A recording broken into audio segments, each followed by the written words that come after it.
Hello, everyone. Hello. Still working on the social media, but I am here. We are here. Welcome to the Real Football Fans of New Jersey. This is episode 189. We are one away from our 10 episode countdown. Yes. To 200. I swear, probably once a week, I'll start looking up places online. I'm like, what can we do? I get this creative spark, and I'm so ready to plan because we have so much fun planning our 100th episode. Yeah, I think it's definitely gonna be in the springtime, and that just another thing to get excited for because I looked it up yesterday. So today is 53 days until daylight savings. So clap it up for that. Clap it up for that. Clap it up. I was literally just talking to my sister at 5:30 and she had sent me a snap and she was like, is it bad that I'm ready for bed? And I was like, no. I was like, this is how it is right now. It's this dark, gloomy 4 o'clock comes around and it's like, I'm ready for bed. So listen, if we weren't doing the show tonight, I probably would have been in bed at 5:30. Listen, so that daylight, it's coming, people. It's coming. Our 200th episode is coming. So many good things are on the horizon. So why don't we go ahead and get into our episode? As always, if you are watching on Facebook, YouTube, and Twitter, feel free to engage with us throughout the show, ask us questions, comment on the questions that we're about to read, comment on our thoughts, everything like that. Give us your picks if you want to. Gentle reminder, if you are watching on Twitter, and I do see a ton of you are watching live right now. Thank you guys so much. If you want to engage with us, you have to reply directly to the tweet or head over to YouTube. Once Katie starts talking, I will go and put a tweet out of our YouTube channel. So if you want to do all of that fun stuff, you can come over there. But let's go ahead and get started because we have a lot to cover. We started with this week asking you guys to ask us questions. You sent in a ton of great questions. We pulled 5 of them. So here are the 5 that we want to discuss. So the first one is, which running back will have the most rushing yards this weekend? I got to look at my list. Yeah, I'm kind of going off the top of my head, but this was a guy who I threw all my chips in on him last week, and he did have a really good game last weekend. And I just love what he's doing for this team. I'm going to go with 49ers running back Elijah Mitchell. Yeah, I do like Elijah Mitchell as well. I actually have a nice unique spin when we talk about that later. I don't know. I'm looking at my looking at. We are going to discuss our top rushers for the game later. So I'm gonna go with Joe Mixon on this one. Okay, yeah, that's another good pick. Yeah. So, but I do love that your pick as well. Yeah. Alrighty. So, coming off of this past weekend, does adding another team to the playoffs look like a good idea after all the blowouts we saw this weekend? Caitlin and I said this about 30 seconds before we started the show. We were talking about it. And honestly, this is the second year that we're doing it, right? Mm-hmm. And I feel like I don't love it. I don't hate it. I think it just depends on the year and the season, because last year I felt like we had strong wild card teams. I felt like everybody that made the playoffs pretty much deserved to be there. Whereas this year I felt as though there were some really weak wild card teams, and it definitely showed this past weekend. Right. So unfortunately, I just think it's a thing of it just depends on the season. Sometimes we have that many good teams and sometimes we do not. And you will get teams that sneak in that kind of feel like they don't deserve to be there. So it's just a toss up year by year, I think. Yeah, I think you're right. I think this year in comparison to last year, though, that wild card, that those last spots really came down to kind of the last, week or so. And there was teams where, maybe 4 weeks ago, we were seeing brand new teams coming into the hunt right away. So someone wrote cough Steelers. So yeah, listen, they played badly. And a lot of people will say they definitely did not deserve to make it in over a Chargers or something like that. I think that that's the difference we're seeing year over year, to where last year we kind of knew who we were getting pretty, it was kind of a pretty healthy look into the playoffs. And then this year we had teams like the Eagles to come in at the way end. No one thought that they were going to go to the playoffs, come in right at the end. Again, the Steelers, it was up to a craziness for them to get in at the end. Right. So I think that's the biggest difference. But you're right in that it's going to depend on the year. It's going to depend on the team. But honestly, if you make it in like right at the end, you slide your way into the playoffs and you don't play your best football in that first round, I just don't even want to look at you as an NFL team. Like, how can you not play the best football that you've ever played? I'll make an argument for why, like, just playing devil's advocate and going with one side. I'll say why I like it. I think there are certain divisions that are really hard compared to some divisions that are really, really weak, right? But no matter what, one team from each division is going to go because they're going to be the division winner. And it sucks, like, in the past when you're not the winner of your division, but maybe you have like 11 wins or 10 wins. It does become hard to snatch only one of two wild card spots. Even though if you played in another division, you would be the division winner. You know what I mean? So the fact that you could still send like 3 teams from one division, especially the ones that play in a much more competitive division compared to others where maybe all 4 teams don't even deserve to go. I like it in that sense. Yeah. No, I think it's a good point too. And then we do have a comment, not opposing the extra wild card game, but the better restructure of that format. So, just your average Joe would love to hear your thoughts on how to restructure it as well. So if you want to pop those in, love to see that. So moving on to our other question. So hypothetically, if Aaron Rodgers wins the Super Bowl this year, do you think he would retire? Interesting. I was talking about Aaron Rodgers over the weekend. Obviously, he had a bye weekend. I was talking about him in comparison to Tom Brady in just the fact that I think Aaron Rodgers is capable of playing as long as Brady's playing at a high level that Brady is playing at. But I don't think his heart is in it the way Tom Brady's heart is in it. And I could see him retiring surprisingly in the next year or two. So if he were to win the Super Bowl, could I see it? Yeah, I could. Yeah, so I don't think I think he's going to toy with us again next year, winning a Super Bowl or not. I think it's going to, but that goes to what you had said of where his heart isn't in it. And his heart isn't in it because he's playing these mind games. He's not being realistic. It's mid-season. He lies about being vaccinated. He's doing all these weird things as, an NFL quarterback. So I just think that he's not going to retire this year. It'll come soon, but I think he's still just kind of, it's almost like he's like dicking around and playing football. And it pisses me off that he's dicking around and he's one of the best. Another off season of, is Aaron Rodgers coming back? It's just really freaking annoying at this point. Yeah, no, it really is for sure. But no, I don't see him retiring after this season.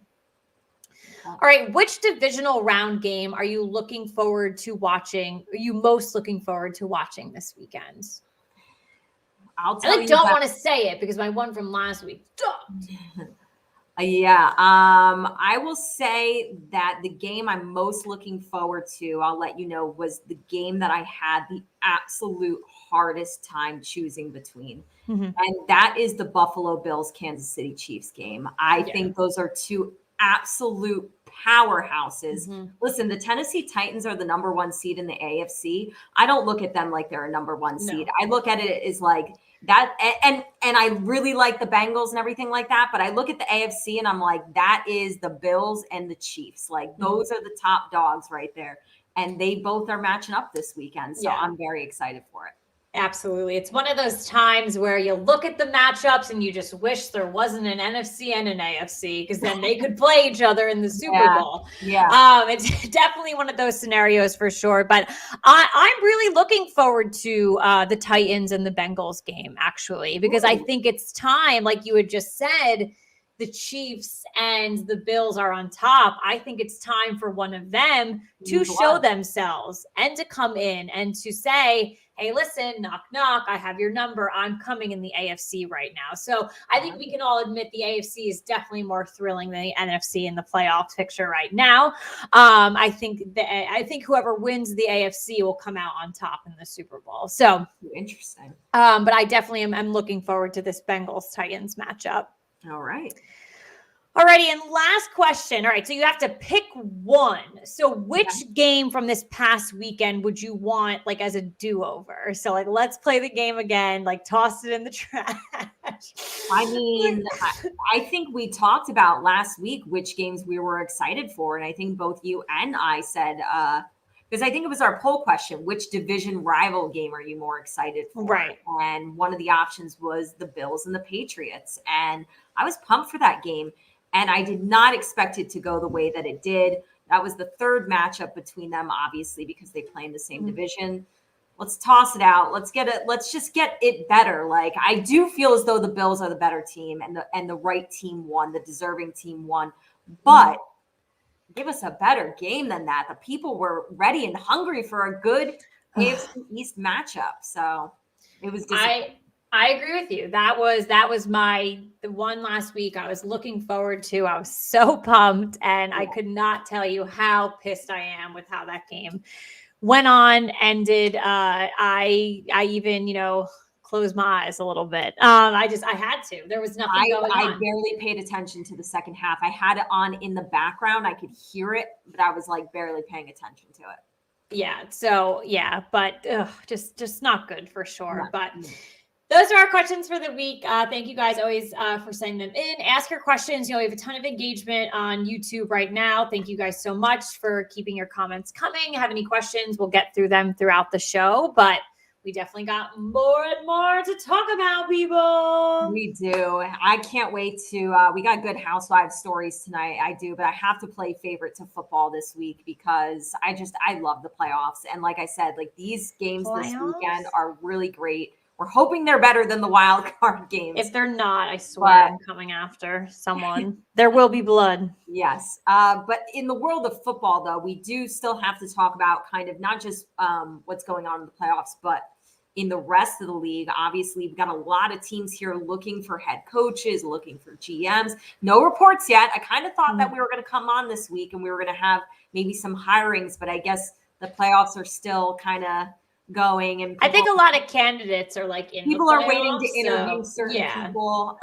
So it might be, another week or two. So anyways, we do have more firings to report on though. So that was kind of unexpected. I thought we were done with the head coach firings. But on Thursday, Houston Texans, they fired head coach David Culley after just one season. Kate, you and I have talked about this on the show constantly about head coaches and quarterbacks in this league not kind of getting a fair chance to establish themselves with their team. The Texans finished with a 4-13 record this year. Houston is now looking for their third head coach in the last 3 years. That's a bad look as well. Ian Rappaport reported that one of the reasons for Culley's firing was because he would not make changes to his offensive staff. I know their GM spoke about that. They just weren't on the same page as far as the future of the team went. And he did own up and say, as much as we don't like to do this after one season and it's very extreme, we just didn't see eye to eye on the future. And okay, at least you can recognize that. And if that's what it is, then I understand why you're moving in different directions.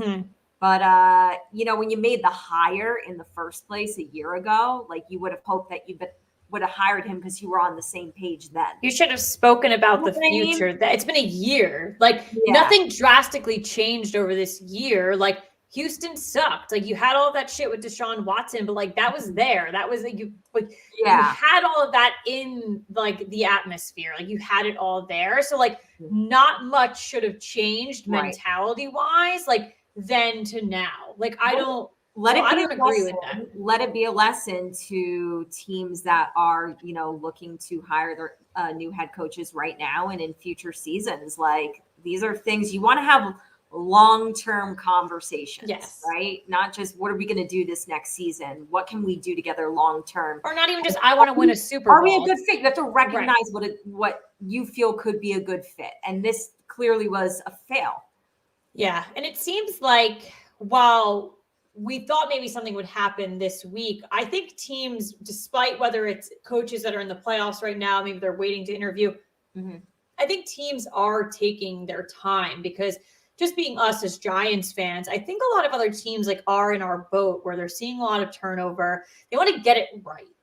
So with Houston, if you really are departing ways, like clearly something went wrong with the interview process a year ago. You guys didn't, match up on something only in 365 days. Like that just shows kind of poor interview, processes, like everything like that, like kind of how you deal with your management on a day-to-day basis, like kind of how you nurture people to grow within your organization. So I think teams are taking their time right now, and as they should, because this shouldn't happen. A coach really should not be fired after the first year, except, obviously like someone like Urban Meyer, like we've got some issues there. Like that you really should not be parting ways with someone this early. Yeah. Okay, well, this guy had 3 seasons with his team, but on Monday, Las Vegas fired GM Mike Mayock after 3 seasons. During his time with Las Vegas, his team had a 25-24 record. He is definitely going to go down for a lot of really questionable draft picks, and that's not just him. That's mixed with John Gruden as well, with his time as head coach of the Raiders when they came in together.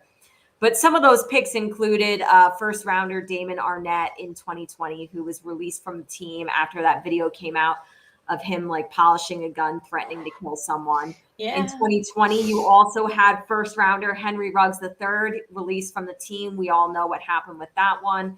And then in 2021, first rounder offensive tackle Alex Leatherwood. He definitely struggled at the position this year as a rookie. And granted, he's a rookie, but you want to try and get your first rounders right.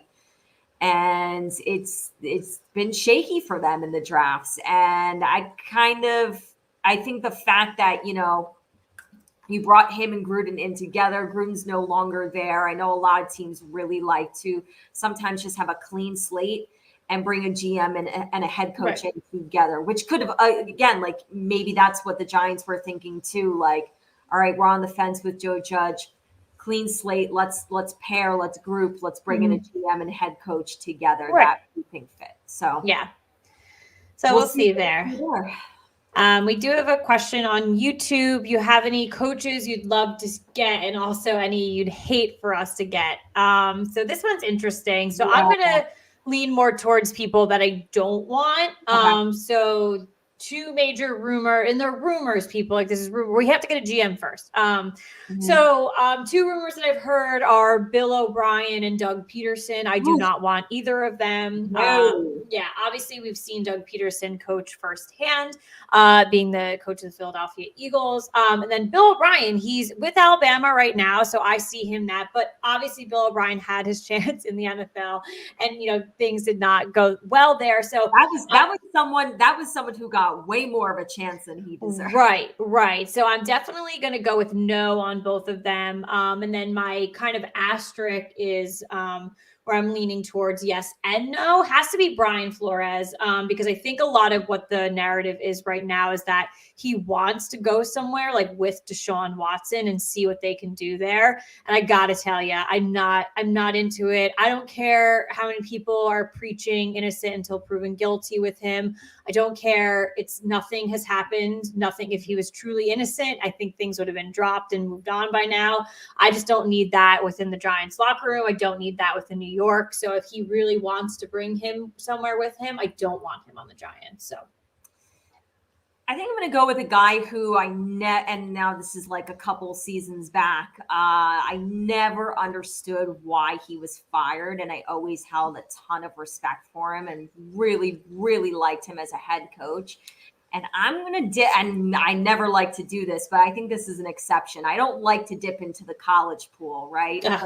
Let's bring Mr. Jim Harbaugh back. Yeah, I wouldn't mind. Yeah, I wouldn't mind having him, and not just that, like, I want it to be an offensive-minded coach. I think we definitely struggle more so on the offensive side of the ball. And Jim Harbaugh played the quarterback position. I would love to see somebody come in there and get it right with Daniel Jones, because there is the potential there. And I just want it has to be someone offensive minded. So if it's him, Eric Bieniemy from Kansas City, I would love Eric Bieniemy. Like that would be great as well. But yeah, I don't know. I don't know yet. Yeah, there's a lot of names on the list. I must say, I'm way more excited about the GM hunt right now. I think the Giants are doing a phenomenal job. I think they've interviewed I want to say the range is 6 to 9 people, but maybe it's 9.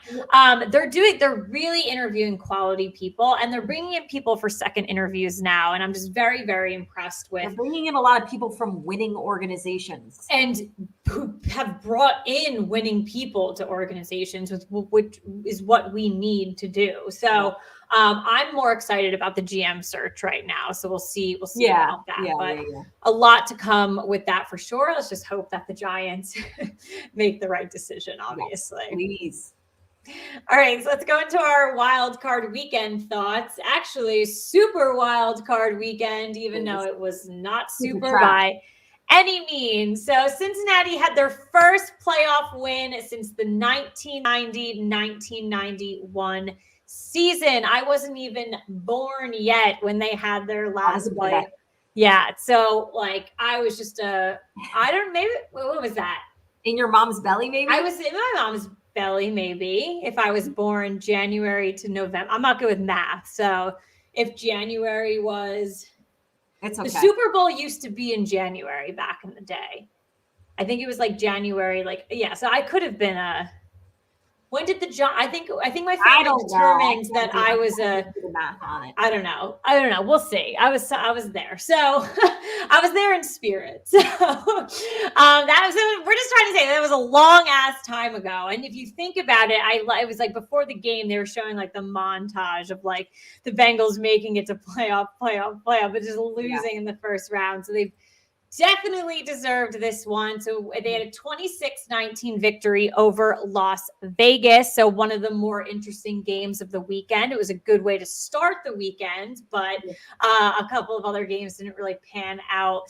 Josh Allen became the first quarterback in Buffalo history with 5 passing touchdowns and 0 interception in a playoff game, as he led his team to a 47-17 win over New England. So good for you. 5 pass touchdowns, 0 interceptions in a game that I think was -4 degrees. That was the real feel. So I know. And listen, I understand it's Buffalo. Like they know how to play there, but that type of weather impacts everyone. There's always, maybe it's a lower scoring game. Maybe you're choosing to run the ball a little bit more.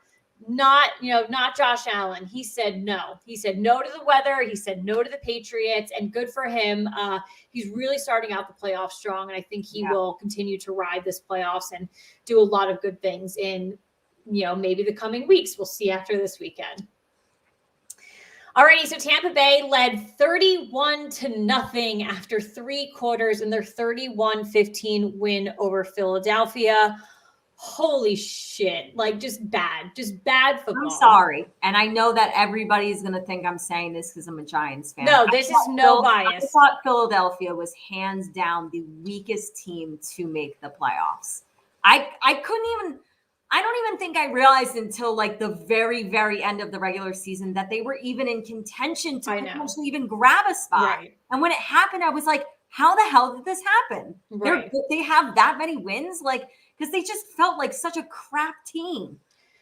I just 100%. And I think where the non-bias comes from, I think Katie and I can admit that over the past couple of weeks, they established a run game. They started to move things around. While they're not the most powerful team in the NFL, they definitely were making moves to get into the playoffs. But then you get to the playoffs and nothing that you worked on over the past couple of weeks to where you actually rose up came out on the field. There was nothing there. There was nothing. There was physically nothing up and down the field. A 31-0 at 3. I think that 31-15 final score is even closer than what it actually felt like. I mean, it felt like that 31-0 score after the end of 3 quarters, and then you just get 15 garbage points. It seemed like every time Tom Brady took the field, they were like, "Oh, shocked to see him still back in." They were kept saying that. They were talking about taking Tom Brady out of the game. Who is their backup quarterback? because I kept saying, please put the other person in because I don't know who it is. I don't know off the top. I don't know why I'm blanking, and I'm blanking right now. Like, I could Google it during the show. But, like, I literally, every time they kept saying that, I was just like, can they take Tom Brady out? Because I want to know who the backup is. Yeah. Like, I blank completely on it, but have to look that up for sure. But what an awful game for sure. Yeah. Let's talk about the most exciting game of the weekend. The San Francisco 40. Well, we have to make a quick thank you to the Tampa Bay Buccaneers for knocking out the Eagles. I think it's Blaine Gabbert. I couldn't even pick him out of a lineup, to be honest. The Jackson name play for Jacksonville. Okay, that helps a lot more. It really does. I wasn't being sarcastic. That does help. So yes, but thank you, Tampa Bay, for knocking out the Eagles. But another big thank you to the San Francisco 49ers, who held on to beat Dallas 27-17 as literally time expired. It literally ticked to 0 during Dallas's final drive. Definitely a bit of a controversy here. So if you follow the game of football, even some people who do follow the game of football, you might maybe not picked up on this. So when you are setting up during the ref has to place the ball.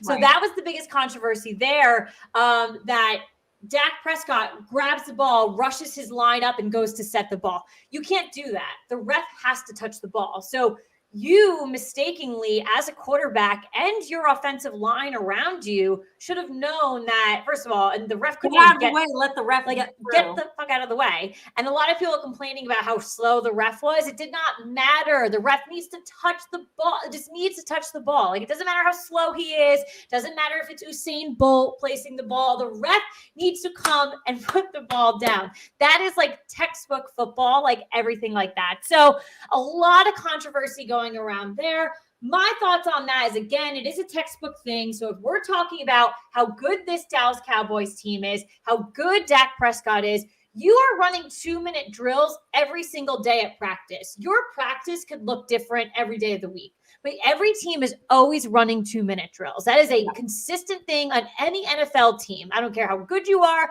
I don't care how bad you are. You're always running 2-minute drills. So that scenario came up during probably multiple times this year, multiple times before this game this weekend. And then also too, when you have no timeouts left and the clock is running, why are you running the ball up the field? No, let's straight down the middle. Second to last. Well, they didn't get to run the last play that they wanted to run. Right. That last play that they fully ran with Dak, not even running it to the sideline, running it straight up the middle. What are you doing? That's clock management. Come on. There's a million reasons why you lost that game. Okay? Yeah, literally. Just take accountability for it. Just take it. It's so the ref booty bumping you and trying to get to place that ball down has nothing to do with why you guys lost. Let me just say, I never had more fun in my entire life rooting with my husband for the 49ers. Kayla and I were texting it during the game when we were we're 49ers fans right now. This is amazing.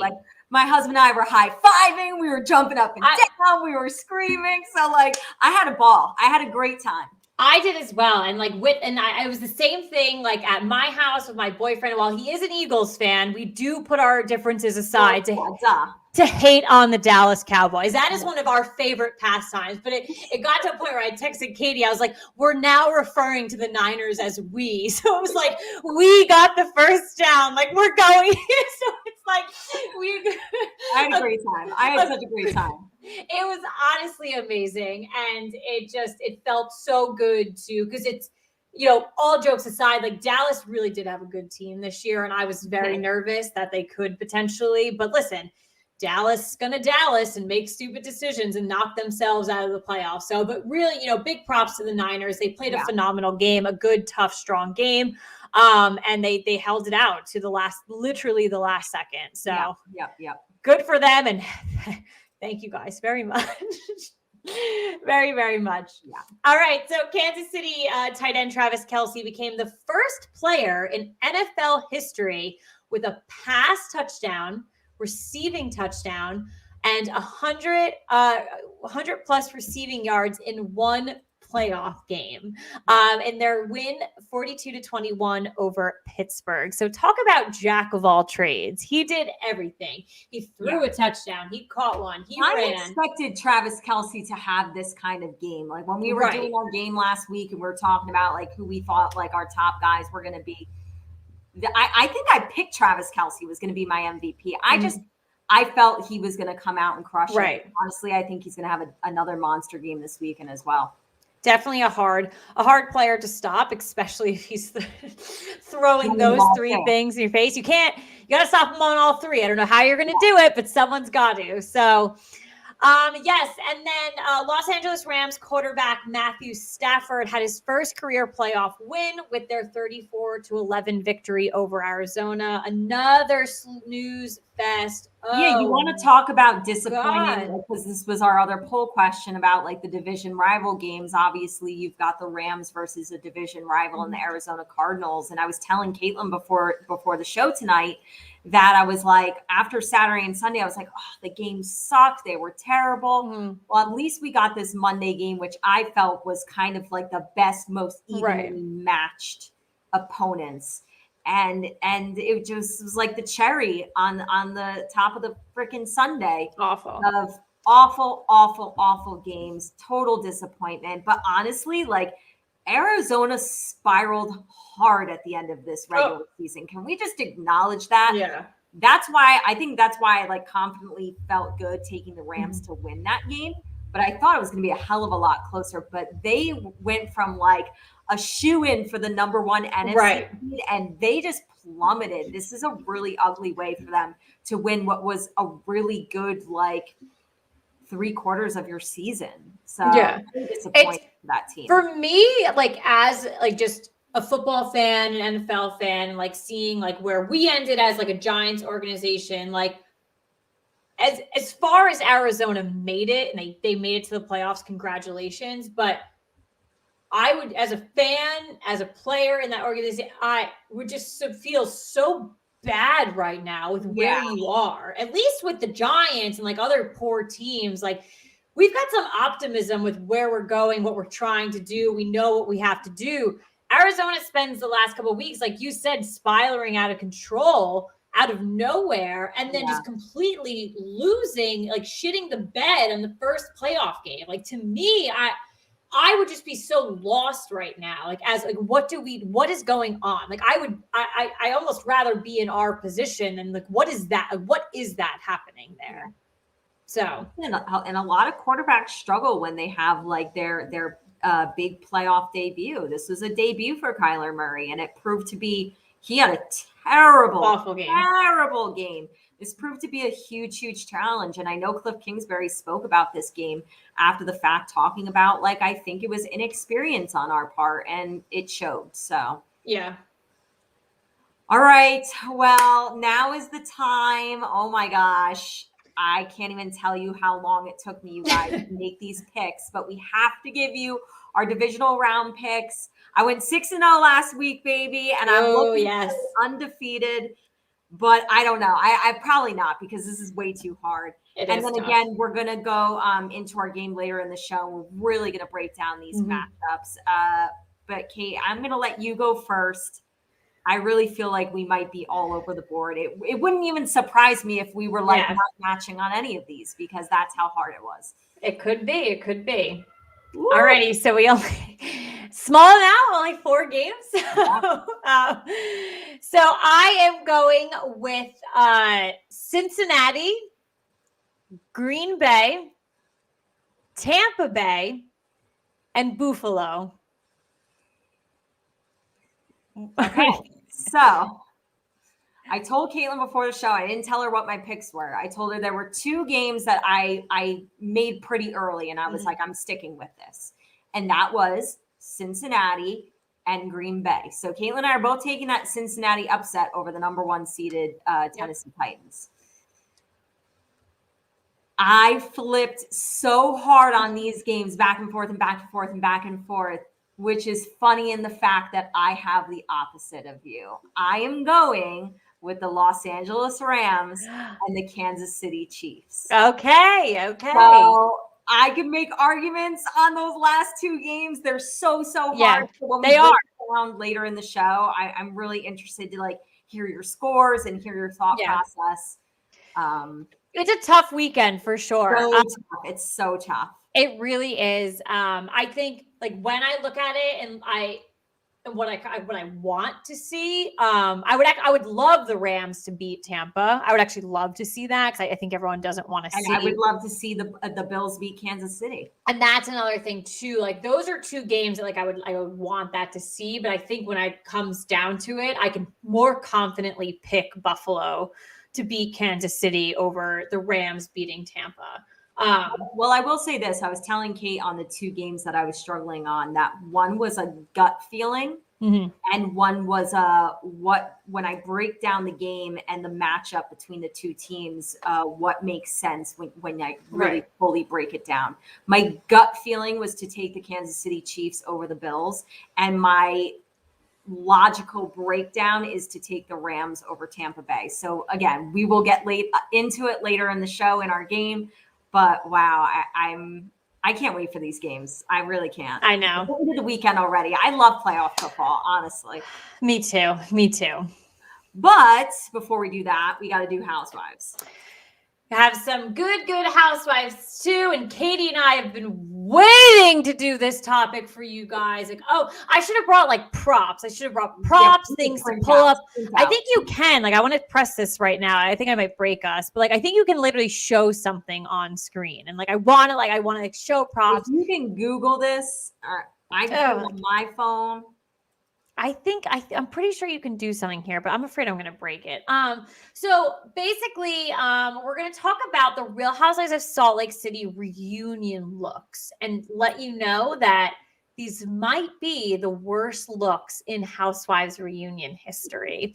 So on Thursday, Bravo released a sneak peek at what the ladies wore, sparked a lot of comments on social media, such as, was the theme for them to dress your worst? This might be the worst in Housewives history. And I'm going to watch this reunion with sunglasses. So. Yeah, they're bad. All right, I'm going to press a button here. Okay, nothing happened. I just pressed a button and nothing happened. And I thought that was the button I can do to show a picture of something. Yeah. Okay. But at least I didn't break it. That's totally fine. But yeah, so I think that the interesting thing about this story is that I was so excited that they announced like that they were filming. So they were like, "Oh, we're filming the reunion." So it's like, "Oh, good! Like it's been a great season so far. Like we're coming up on the reunion. The reunion is going to be great." You know, we obviously have the rumors that Mary didn't show. Like we're talking about that.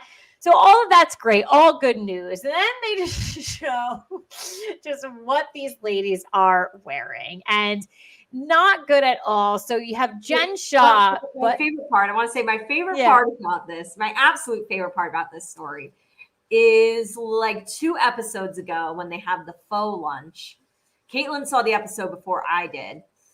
And then as I'm watching it, I'm giving her my reactions because she had already seen it. And she said, she's like, I think this might be the best dressed cast, the best dressed franchise.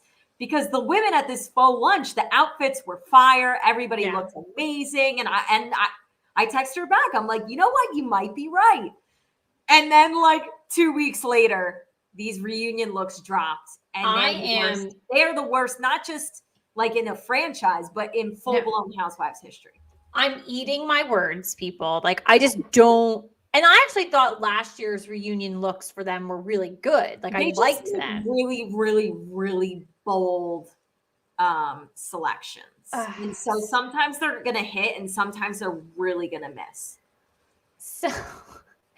So people were comparing Jen's outfit to Disney villain Yzma. I don't know, from The Emperor's New Groove. You got to know. I saw the side by side. They identical. Yes.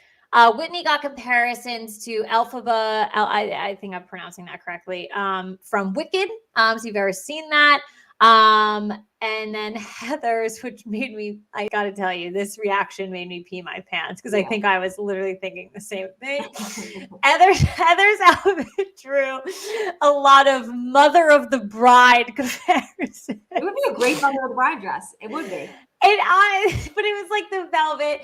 So just like worst so I'm gonna pull up my phone. So I guess I gotta go to Bravo. Did they post it? I want to get like the swipe through. Okay. Oh, here we go. Okay, I got. Oh, no, wait. Shoot, why did they only? I just Googled Real Housewives of Salt Lake City reunion outfits, and they have 1-by-1 pictures of everybody on Google. Okay, well, I sent you. I'm going to look to what I sent you. I know. Okay, here we go. Okay. So I'm looking at them all now. So if everyone can see, that's what Jen Shaw looks like. It's identical to the Emperor's New Groove person. So I guess I would say from best to worst. Oh, well, I don't have an order. I have a least favorite and a favorite. Oh, a least favorite. A full ranking. Oh, no. Okay. I would say the worst one. I'm going to say the worst one is Meredith Marks. It is. It's a hunt. She looks like a Swiffer. The color is a very interesting color. I don't even know what to call it. It's like teal. Isn't that like teal? But she went again with the feathers. It was a very, very bold look. It's like a teal suit with feathers, and she just looks crazy. Someone needs to stop. I saw something. It was like someone needs to take aggressive. Someone was like, someone needs to take away her arts and crafts privileges. Like, it's true. Like, she looks, and I keep looking behind me because I had my feather duster on the table. You know, like the Swiffer feather duster that you like clean. Like, that's what her sleeves look like. Like, she literally her looks son like is Brooks. Like, Brooks is in the fashion industry. And I hope he didn't. I hope we find out. Yeah. Help her, Brooks, please. I hope we don't find out like that he did make that for her because I'm going to be upset. But yeah, that's my least favorite. Yeah. If I had to say a favorite, which is AKA just what's the least worst out of all of them, I would say that this dress wasn't horrible. I just felt like maybe like this person has a good body and it just didn't look great on their body for whatever reason. I'd probably go with Whitney's dress. Because she's got this green velvet dress. And funny enough, like I wore like a green velvet jumpsuit for New Year's Eve. And like, I love velvet. Like I really like that green color, especially around the holidays. So I could see that. I don't know. I guess that's, if I had to pick one that was okay, I'd pick that one. I guess I really can't. I can't pick an okay one. Like I can't. I mean, Lisa Barlow looks amazing because she's like a freaking twig, but her dress was terrible too. It was like her dress, but like she looks like, but her outfit, like it didn't match her bot. Like I don't know. I hate all of them. They're bad. I can't pick anyone. Heather's is, again, like being like a mother of the bride dress. Like it's not an ugly dress. That's a beautiful mother of the bride dress. Yeah, it was just really boring. It was actually just really boring. Like some of these women go too outlandish, but this was too boring for a. I didn't for a housewives reunion. No, it was ugly, bad, ugly on all counts. So yes, definitely the worst in history. I don't know, ladies. I don't know. Get it together. Like you maybe let Katie and I pick out your outfits next time. I don't know. Yeah. But anyways, let's get into our second story of the week in the world of housewives. This was an article that just came out from screenrant.com, and it ranked the 10 worst divorces in housewives history. There's probably more divorces than there are marriages across the board. But I think that's the biggest eye-opening thing for some people sometimes, like when you talk about, or like they watch an episode with you and they're like, where's their husband? I'm like, oh, they're not married. And it's like, isn't this the housewives? And I'm like, yeah, well. But also, I mean, listen, we're living in a world where like the divorce rate is 50%. So it makes sense, right? Absolutely. Anyways, Screen Rant has their order and their list of 10 in order. Caitlin and I are going to say what we feel is like the worst divorce in housewives history. maybe one that hits you hard, it's emotional, maybe one that you picked because you felt like it was just really ugly. But here is Screen Rant's list. Number 10, we got Kenya Moore and Mark Daly from Atlanta. Number 9, we're throwing it back to Camille and Kelsey Grammer from the Real Housewives of Beverly Hills. People are probably like, wait a minute. And I'm like, they're back. Yeah, we're throwing it back with number 8 as well. This feels like 100 million years ago. Tamra Judge and Simon Barney from Real Housewives of Orange County.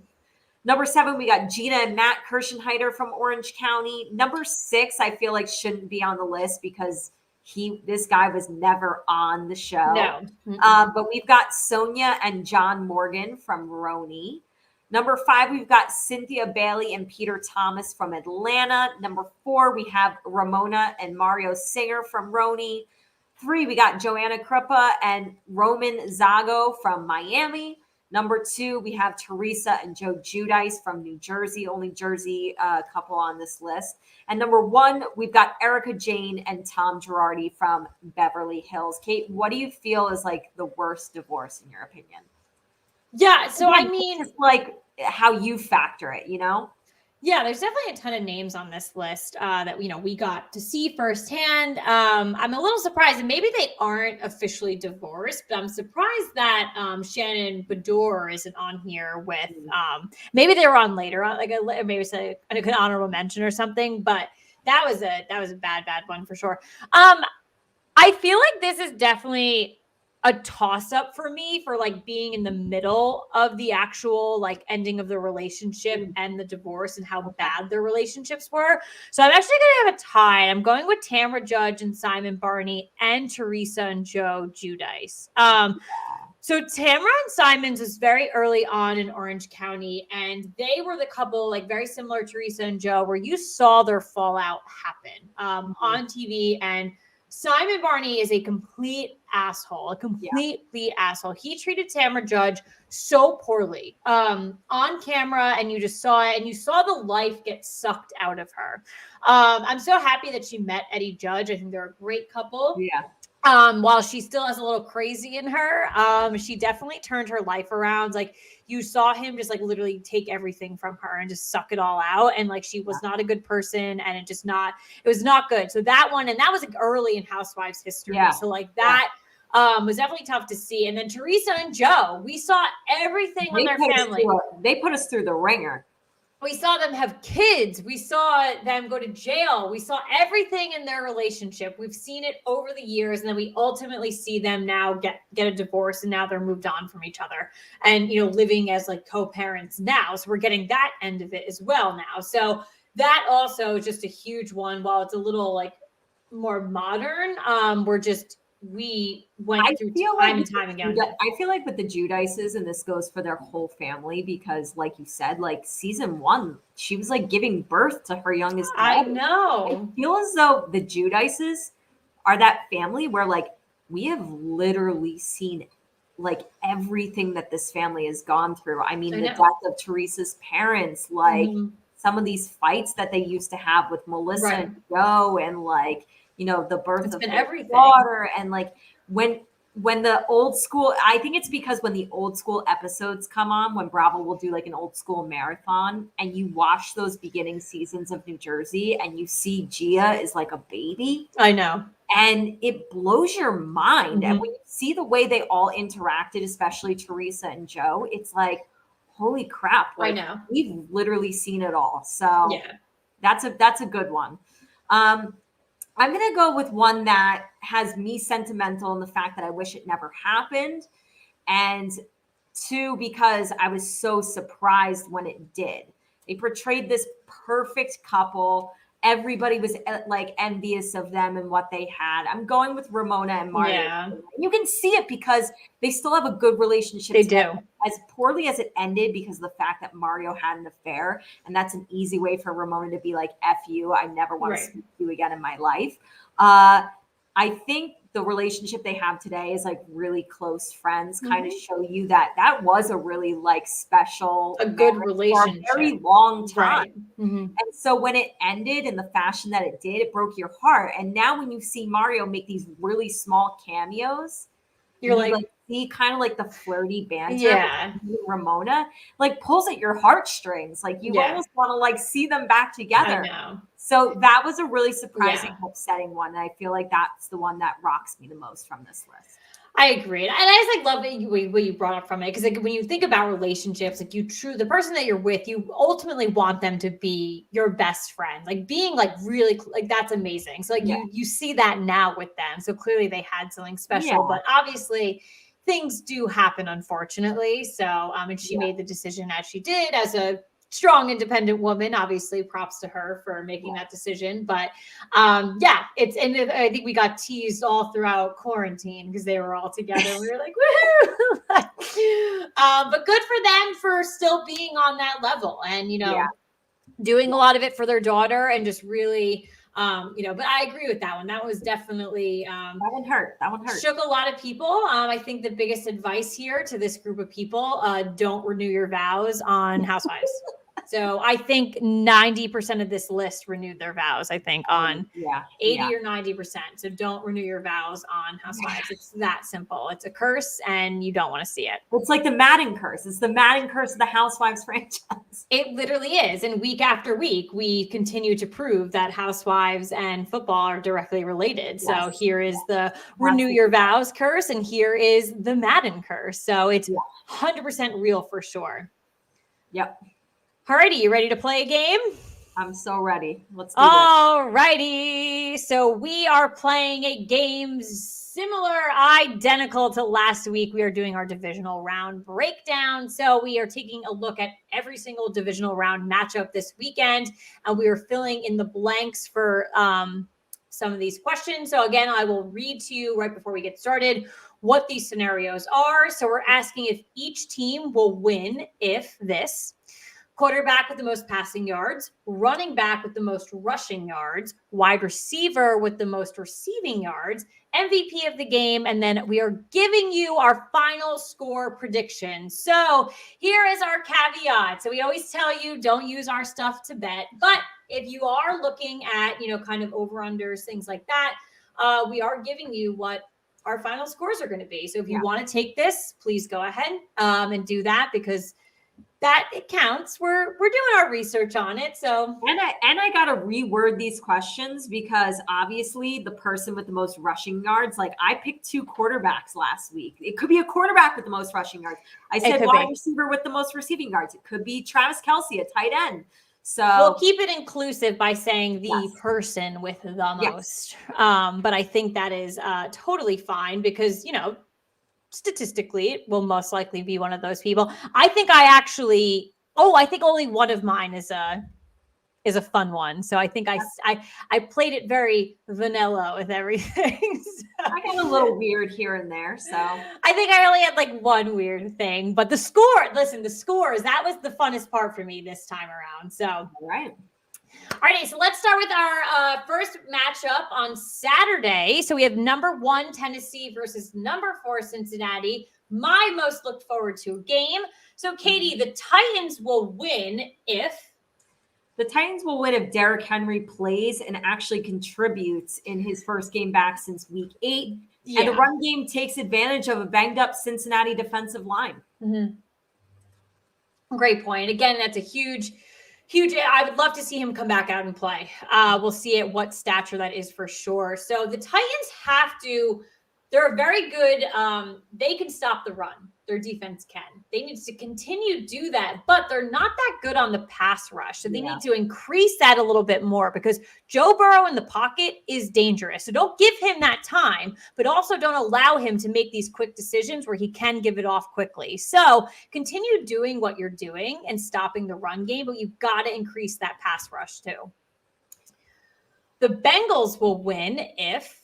Well, actually, I think the Titans' pass rush is actually good. I think it's their pass defense that's really poor. So that factors into my thing for the Bengals. The Bengals are going to win if the offensive line can keep Joe Burrow upright. So this is interesting in the fact that Tennessee had one of the worst pass defenses, which makes you think like Joe Burrow can torch him, right?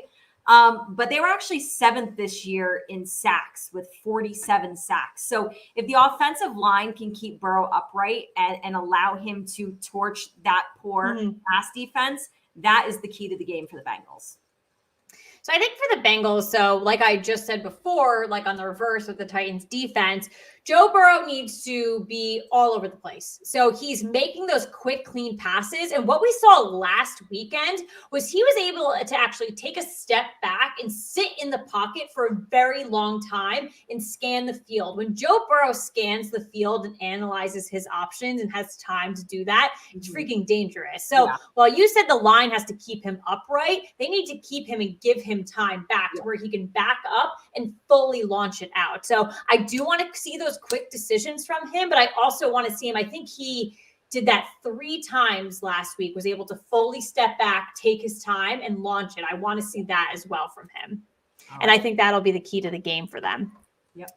The quarterback with the most passing yards will be Joe Burrow. And just to put it into perspective, Ryan Tannehill has not surpassed 300 plus passing yards in his last 6 games, whereas Burrow's done it in 4 of his last 6. So Joe Burrow on this one. Going with Joe Burrow as well. The running back with the most rushing yards will be. I went with him last week, and I like this as your pick for the running back that could potentially put up the most yards this weekend. I'm going Joe Mixon. Yep, obviously I'm going with Joe Mixon as well. As much as I love Derrick Henry, and it would be so exciting for him to come back, I just don't know how much we're going to see. And I just don't want people to put all their eggs in one basket that he's going to have this breakout return game. I just want people to be kind of realistic on the matter here. Yeah. And then the wide receiver with the most receiving yards will be. I tried to get cute with it last week and not pick him. But this week I'm doing it. I'm giving it to Jamar Chase. So am I. Got to play it safe here. He knows what he's doing. The MVP of the game will be. I love the kid's swagger. He's got swag. I'm going Joe Burrow. Joe Burrow. I loved the post-game interview where he was wearing those like 90s sunglasses. And he was like, he's got swagger. He was like, I just thought they were cool. Like he pulled them out of an NSYNC music video, I think. And that makes me. I'm a big Joe Burrow fan. So I like him a lot. Didn't like him in college, but I'll like you now, Joe Burrow. Yeah. All right. And the final score of the game will be. Fun fact, this is my lowest scoring game of the weekend, which is not even that low. I'm going 24-21 Cincinnati. So this is actually my highest scoring game of the week, I think. Yeah, it is. My games are very similar, but this is one of the higher ones. And I think it's going to be a close one. I'm going 35-33 Bengals. Ooh, okay. Well, we both kept it close. So I think it's going to be a good game, but I like that we both went with the upset on this. Absolutely. Alrighty, so the second game on Saturday, we have number 1 Green Bay versus number 6 San Francisco. The Packers will win if. I think this one's pretty simple for me, right? The 49ers run game is amazing. Mm-hmm. And I kind of talked about like last week how the Niners, in order for them to win, Jimmy G just had to like manage the game and like not lose it for them. So I think the Packers will win if they lock down the 49ers run game and force Jimmy G to be the one to win the game through the air. Good point. I have a couple of things here. So I've been noticing. So San Francisco's been making a couple of like late game mistakes here in the past couple of games. And they've been able to get out alive. What Green Bay needs to do, while they need to advance the entire game, if any halftime on mistakes are made by San Francisco, they need to completely advance on that. Whether it's picking off Jimmy G, whether it's, a fumble recovery, whether it's time management, they need to fully advance on any type of mistake that San Francisco makes at the end of the game. From later on in the game. And then just honestly, Aaron Rodgers, just kind of, you got to let him do his thing. Yeah. Let us do his thing. All right. The 49ers will win if. I usually don't do this, but I'm kind of putting it on a player. I'm going to say that the 49ers will win if Deebo Samuel has himself a game on the ground and in the air. Yeah. So In week 3, these two teams played each other, and Green Bay won on a game-winning field goal at the very end, 30-28. And San Fran really, that was week 3. They really weren't using Deebo Samuel as a running back yet. And yet they still almost won. And now you're like using Deebo in the run and the pass game, and teams are having a really difficult time stopping that. If we get a big, big monster game from Deebo Samuel, I think that's the key for the 49ers. Absolutely. So mine's very similar. Not only do they need an early lead, they need to establish an early run game. You need to take the pressure completely off Jimmy Garoppolo. It needs to come off of him in the beginning. I would take it off him the entire game if you can. But that run game needs to come out right away. It needs to come out strong. We need some like flashy trick plays, which San Fran is totally capable of doing. Oh, absolutely. The quarterback with the most passing yards will be Aaron Rodgers. Aaron Rodgers. The running back with the most rushing yards will be my top running back for the weekend. I'm going Elijah Mitchell. Here's my fun one. I'm going with Deebo Samuel on this one. So because as you said, they have been using him on the ground. They have been using him in the air over the past couple of weeks. But I think this is going to be a huge running game for San Francisco. Yeah. So they need to use him and Mitchell completely next to each other. And I think Deebo Samuel, we've said it time and time. We text it to each other every week. I would love a player like he is just on fire. He's so insane. He does everything you ask him to. And I think if they are completely running the ball like they should, and they're moving it, Green Bay is not stopping them as much. I think we're going to see a lot from Deebo Samuel in the run game. And I think he's going to rack up those rushing yards there. Yeah. The wide receiver with the most receiving yards will be? I'm going to go Davante Adams. I went with Davante Adams as well. The MVP of the game will be? Keeping it vanilla, I'm going with Aaron Rodgers. So am I. I told you guys, I kept a lot of things a little vanilla this week. But the final score of this game will be? I'm going 30-23 Green Bay. All right. We're a little similar here. I'm a little bit higher for Green Bay, and I'm going 35-21 Green Bay. Ooh, okay. All right, so we're moving into our Sunday slate. We have number 2 Tampa Bay versus number 4 Los Angeles. So the Buccaneers will win if? Okay, so the Buccaneers will win if the defense can stop the pass. These teams met in week 3. The Rams won 34-24, and Stafford absolutely torched them for 343 yards and 4 touchdowns. You cannot let him have a game like that. You have to stop the pass. Right. Force them to run the ball. You can't let Stafford have a game like that. It's a recipe for disaster. Well, I look at it's interesting because I do agree with that. But if the same can go for Tom Brady and his offensive weapons, not only does he has Evans, Gronk, he has so many different things. And a lot of them are actually hurt, but they're still making moves around the entire offensive, frame of the field. So that's what I think the Buccaneers need to do. They have to continue to be versatile on the offense, where it's not just going to one person, use multiple people up and down the field. And I think they've been doing a good job with that. So the Rams will win if? You guys, we give you our keys to the game and what these teams need to do to win. And there hasn't been a stronger one for me than this one right here that completely influenced me to pick the Rams over the Tampa Bay Buccaneers.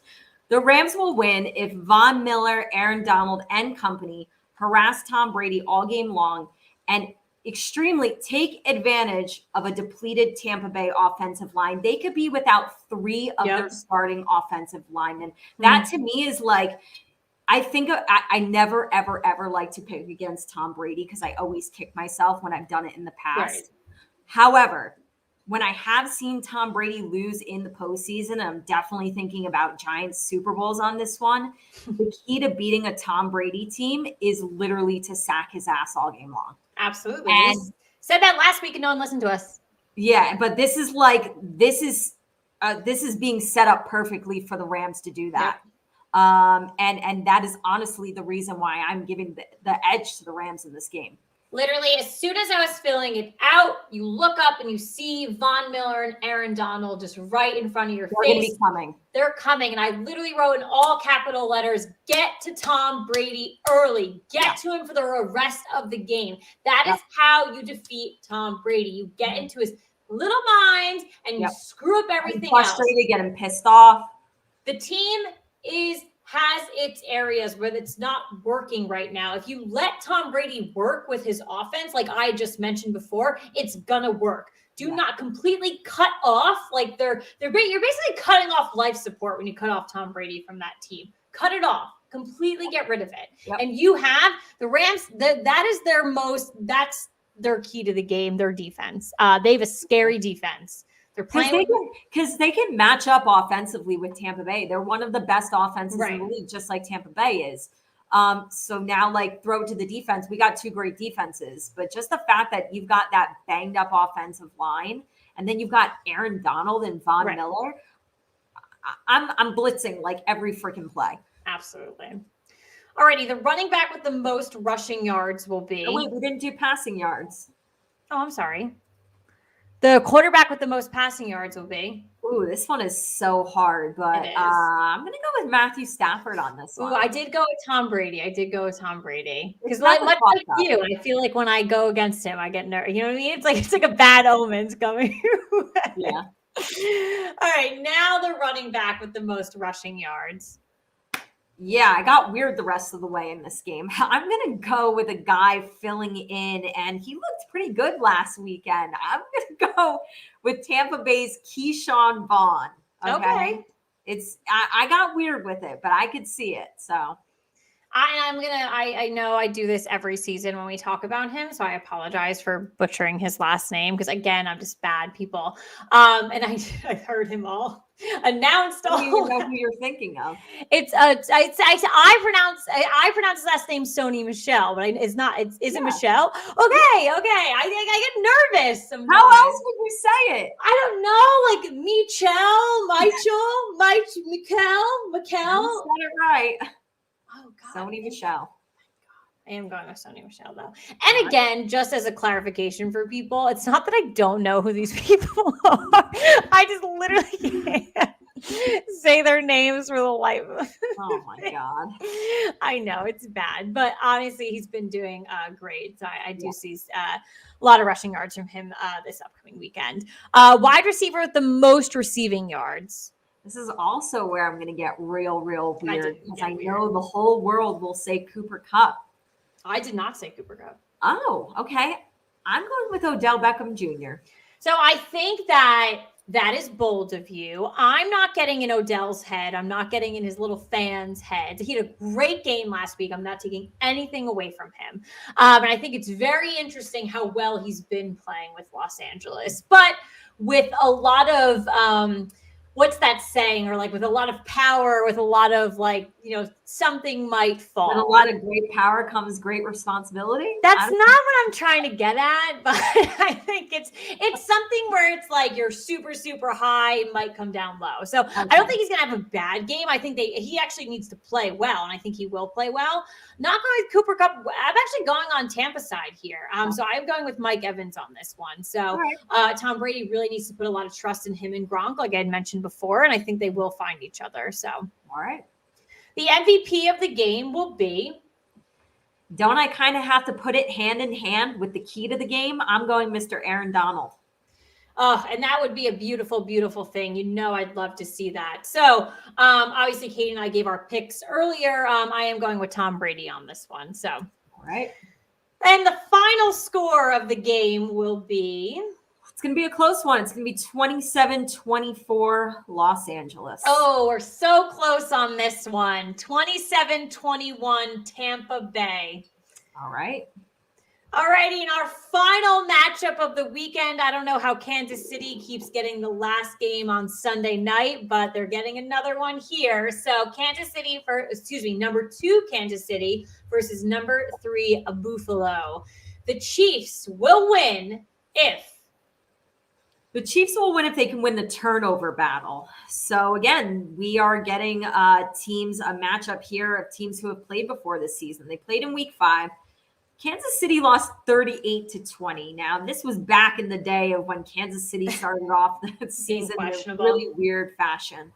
But the key in that game, that 38-20 score, was the fact that Kansas City had 4 turnovers in that game compared to Buffalo had 0. Yep. So let's flip that script, win the turnover battle. That is the key to the game for the Chiefs. So I literally wrote, don't turn the ball over.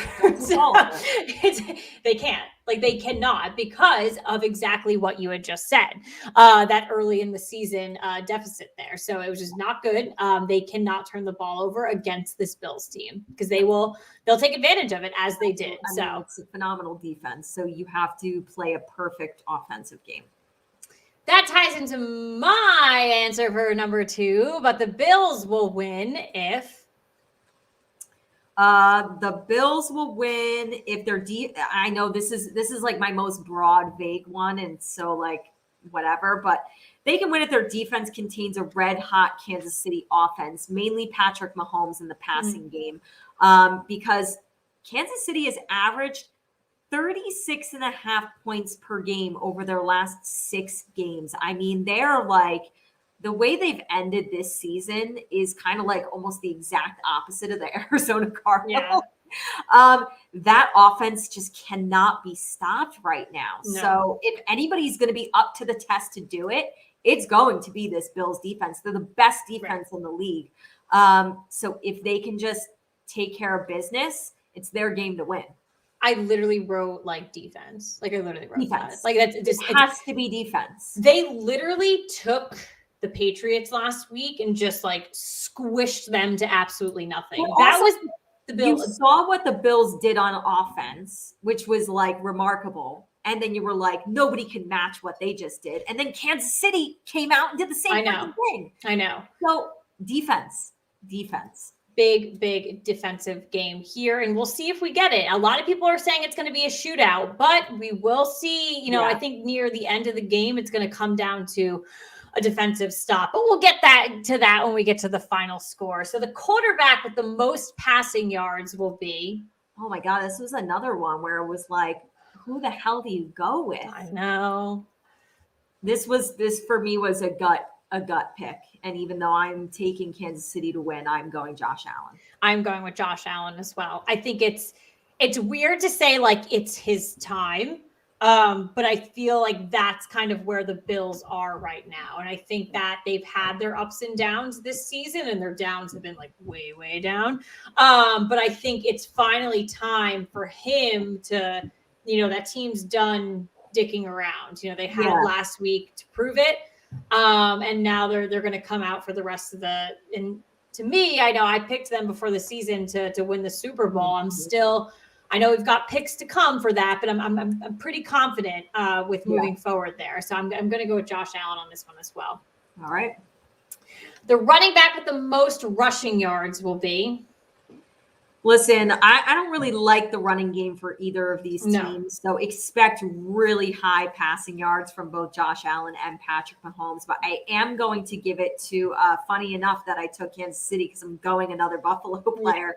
I'm going with Devin Singletary. I'm going with Devin Singletary too, just because of his consistency throughout the season in the run game. And you're right. It's interesting because Kansas City is so dominant, but their run game is very obviously the question mark. Right. So I'm going to go with Singletary as well on that one. Okay. The wide receiver with the most receiving yards will be. I went with him last week. I am going Kansas City on this pick, and I am going with a tight end, not a wide receiver. Another big game from Travis Kelce. He needs to have a big game. So he needs to be the biggest receiver here for sure. I'm going with Stephon Diggs. All right. The MVP of the game will be. Now, although he is not going to be my top passer, don't get it twisted. He's going to have a huge game. I'm going Patrick Mahomes. Yep, and I'm going to go with Josh Allen on this one. So, Katie, your final score for the final game of the divisional round matchups. A great defense from Buffalo, but this is my highest scoring game of the weekend. I'm going 34-31 Kansas City. This is my closest game of the weekend. A 1 point? It is a 1-pointer. And that's what I'm talking about. A defensive, I don't know how at the end, but then there could be a field goal. I don't know. I'm going with 31-30 Buffalo Bills on this one. Right. Oh my God. It's making me sweat just thinking about it right now. I'm ready. Woo. All right. Well, I mean, it's going to be an amazing weekend. At least we hope so, because I'm fired up for these matchups. I think they're really good. But let's get it off our chest. That point in the night where we talk about positive, negative, Housewives, football, life, why, whatever we are feeling, excitement over this weekend's playoff games. Kate, what do you got? Well, it's a shame that we're just talking about the excitement of this weekend's playoff games, because I got to say, my get it off my chest is how upset I am with last weekend's games. And I know we spoke about it throughout the show, but I don't know if it's the addition of another team and things like that. And we had that last year, like we spoke. These games were just so bad. It was. I'm not, and I know we do Thursday, Sunday, Monday during the regular season, but it's different though. It's different. It's because you know what? It's like playoff football. You're kind of like dedicating yourself to the fact of like, oh, what are you doing this weekend? I'm staying in and I'm watching football. And then when you get disappointing games like that, it's like I stayed home. Like I stayed home to watch these games. Literally from Saturday to Monday, and I had off on Monday. Right. And literally spent my entire day knowing that I had to be back by a certain time to do things like that, waiting around for the game. And I got to say, I blatantly fell asleep Saturday night during that game, and I fell asleep during the Monday night game. Yeah. Not worth it. Not fun. The Dallas Niners game was the best game out of the weekend. Yeah. It was the only game that kept me fully entertained. I mean, props to the Bengals and the Raiders for putting on a good game, but there was still definitely some about it. So, but I got to tell you, if it's an entire weekend, if you got me locked in Saturday to Monday, I need to be locked in. Because you're right, Katie, because I was talking today about something that's going to happen in 2 weeks. And my comment was literally, you have to take the playoffs into consideration, because we're doing stuff. Like, right. We're busy. It's the month of January. What am I doing on my weekends? I'm locked in for football. It's playoff football. But I need good games. I need you guys to bring me in. Like, I don't have a horse in the race. So for now, for me, it's fun. I'm not games. Not only do we not have a horse in the race, but we have rival horses out of the race. I know. Philly, we don't have Dallas. Even better. Rooting for good games here. Just good games. So give me good games. I swear, if this weekend sucks, I don't even know what I'm going to do, people. I don't know what I'm going to do. But you could just expect my get it off my chest next week to be 10 times worse. But let's have good games. I'm excited for them. They should be good. So. Yeah. Mine is like, it's so many little side stories that happened this weekend. But real quick, love the story about Travis Kelce's mother. Well, the Kelce brothers' mother, who started her day catching her son's game in Tampa Bay and then going not cross country, but, midway, getting on a plane and then catching Travis's game in Kansas City. And making it to both games and just being like a boss of a mother, like the best mom, number one mom award right there. Like that is dedication to your children. I hate that one son had to lose. Like that's probably awkward. Like, but honestly, like I love that. You know what? There's a lot of brothers that were in there's so many. But like hearing that story is like that's one of those lighthearted ones that you love.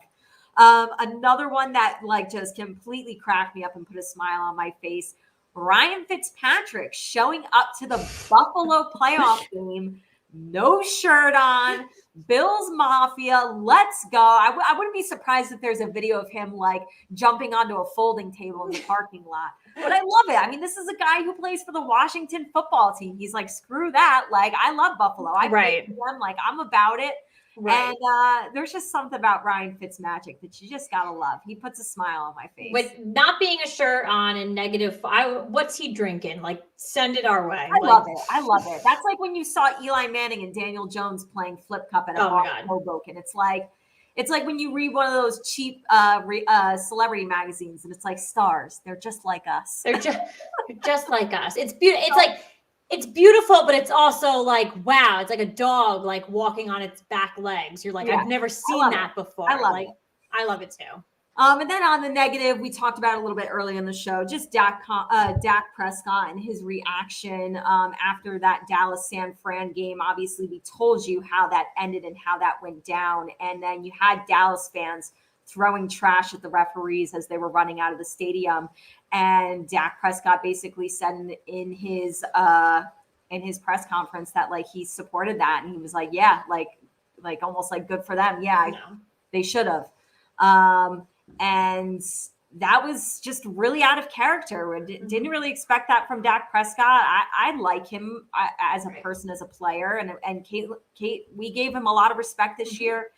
And it was just seemed really uncharacteristic of him.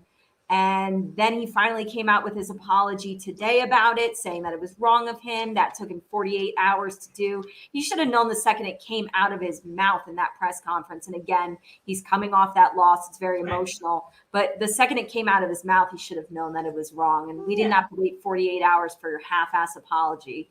So that was very disappointing. And again, like, as a Giants fan, like I have respect for Dak Prescott, but that went out the window a little bit. That was a bullshit comment to make, and that pissed me off. Yeah, I think mine's gone for him. It's. I think I'm done. I'm also done in the fact that I had mentioned it earlier in the kind of the play sequence. So we can't put him on this pedestal of being an elite quarterback around this elite offensive line.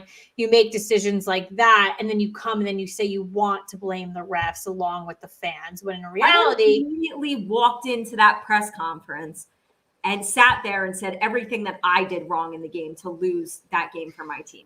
Yeah, so to me, I should have done this better. I could have done that. I should have freaking ran the ball down the middle of the field on the last play. Like, come on, dude. Like, you have nobody to blame but yourself.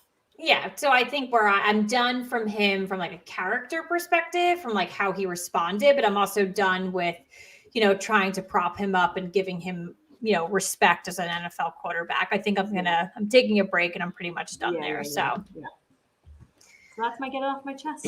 I liked the 3 little ones. That was good. There's a lot. Quick hot topics for getting off the chest.